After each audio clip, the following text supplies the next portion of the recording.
Le travail change, nos espaces de travail vont donc devoir s'adapter. Coworking, télétravail, Fab Lab, quelle va être la stratégie des acteurs de l'immobilier de bureau? C'était la thématique de la première table ronde de KISREM. Avec en préambule l'intervention remarquée de Muriel Jougleux, vice-présidente de l'Université Paris-Est Marne-la-Vallée, université où étudiants et chercheurs travaillent sur l'avenir des villes.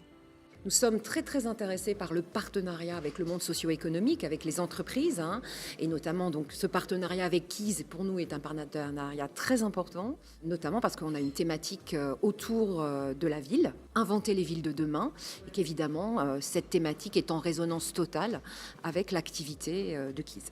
Nous avons conçu en étroite collaboration avec KISE donc un diplôme d'université autour de l'ingénierie et du management du patrimoine immobilier.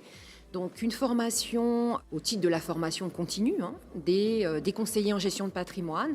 L'idée est vraiment de leur proposer une formation qui leur permette quelque part d'acquérir des compétences en matière d'immobilier, notamment d'immobilier d'entreprise, et donc d'avoir des compétences pour finalement mieux conseiller les investisseurs dans leur placement, dans leurs investissements. J'ai un certain nombre de collaborateurs que je veux faire monter en capacité, qui n'ont pas eux forcément les mêmes diplômes que je peux avoir ou les possibilités que j'ai aujourd'hui.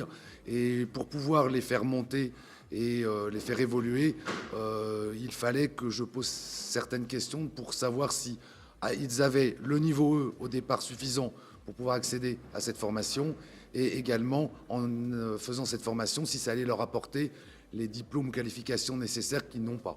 Et l'aspect immobilier est souvent un peu occulté, et aujourd'hui on commence à se rendre compte qu'il est nécessaire également d'avoir des connaissances sur ce sujet, et la réglementation d'ailleurs l'impose de plus en plus. Le sociologue Pascal Huguetto a ensuite expliqué les effets de la transformation du travail sur l'immobilier de bureau. Il est notamment revenu sur la période 2012-2013 où les Français ont progressivement abandonné le mot numérique au profit du terme digital. En 2012 ou 2013, les entreprises, notamment parce que leurs PDG ont fait le voyage à Las Vegas au Consumer Electronics Show, les entreprises sont revenues de Las Vegas en se disant qu'il y avait une grande transformation à l'œuvre, que les entreprises du numérique étaient en train de déstabiliser leur position et qu'il fallait véritablement changer les manières de fonctionner.